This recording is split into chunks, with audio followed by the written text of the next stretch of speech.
أعوذ بالله من الشيطان الرجيم بسم الله الرحمن الرحيم لقد أرسلنا نوحا إلى قومه فقال يا قوم اعبدوا الله ما لكم من إله غيره إني أخاف عليكم عذاب يوم عظيم قال الملأ من قومه إنا لنراك في ضلال مبين اور ہم نے نوح علیہ السلام کو ان کی قوم کی طرف بھیجا۔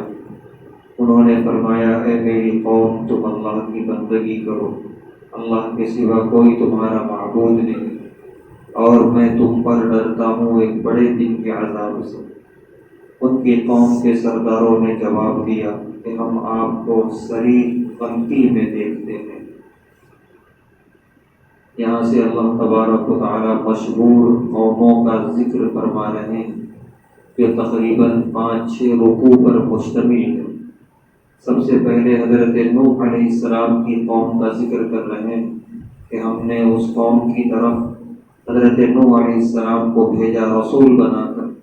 حضرت نوح علیہ السلام نے بڑی تڑپ کے ساتھ اور خلوص کے ساتھ اپنی قوم کو دعوت دی ایمان کی طرف، توحید کی طرف، اور تقریباً 950 سال اپنی قوم کے درمیان گزارے اور انہیں ڈراتے رہے اللہ کے عذاب سے۔ قوم کا جواب یہی تھا اِنَّا لَنَرَاكَ فِي ضَلَالٍ مُبِينٍ کہ ہم ہی صحیح ہیں اور آپ اے نوح علیہ السلام صریح غلطی میں ہیں۔ بالآخر ایک طویل مدت گزری، اس کے بعد پھر اللہ تبارک و تعالی نے عذاب کا فیصلہ کیا، جس کی تفصیل انشاءاللہ آگے کی آیات میں آ جائے گی۔